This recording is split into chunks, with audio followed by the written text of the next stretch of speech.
Bonjour à tous, je m'appelle Johan Pezo et je vais vous présenter mon BUT en 180 secondes. Alors je vais commencer tout d'abord en disant cette phrase: on ne naît pas développeur, on le devient. Et pour moi, tout a commencé par une vraie curiosité. Alors j'ai toujours été attiré par les jeux vidéo, j'ai toujours aimé bidouiller dans des PC et explorer tout ce qui pouvait toucher de près ou de loin à l'informatique. Mais c'est vraiment que récemment que j'ai décidé de transformer cette curiosité en projet concret en intégrant le BUT informatique. Donc en première année, tout était nouveau pour moi. J'ai découvert la programmation, l'algorithmie, les structures de données, etc. Et je me suis vraiment investi à fond. Et quand je dis à fond, c'est-à-dire qu'en plus du travail que je pouvais avoir à l'université, je travaillais énormément personnellement, donc à côté de mes cours, des heures à chercher, à tester, recommencer, commencer aussi des projets perso.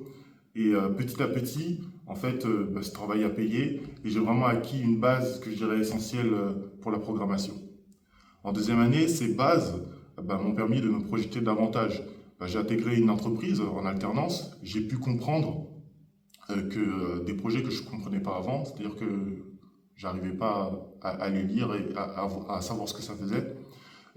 J'ai découvert aussi des notions beaucoup plus avancées, telles que les API, le NoSQL, les design patterns en web ou dans le domaine du jeu vidéo.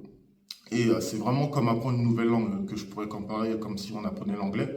Et ça m'a vraiment, tout un monde s'est vraiment ouvert à moi et ça m'a permis de communiquer d'une autre manière, si je pourrais dire. En troisième année, tout devient plus concret. Alors j'ai mené des projets beaucoup plus ambitieux, j'ai gagné en assurance, en autonomie, et mon expérience en entreprise s'est vraiment renforcée et approfondie. Surtout que j'ai compris que le métier de développeur ne se limitait pas simplement à écrire des lignes de code. Il faut aussi collaborer, communiquer, prendre des décisions parfois difficiles ou des décisions techniques. Et c'est là que mon véritable objectif, c'est affirmer, devenir tech lead. Pourquoi tech lead? Parce que ce qui me motive vraiment dans ce métier-là, c'est de pouvoir rester technique, c'est ce qui me plaît avant tout, encadrer des équipes et orienter des choix techniques dans des projets. Tout en aidant en fait des personnes qui peut-être sont en alternance ou des développeurs juniors qui aussi découvrent le métier de développeur.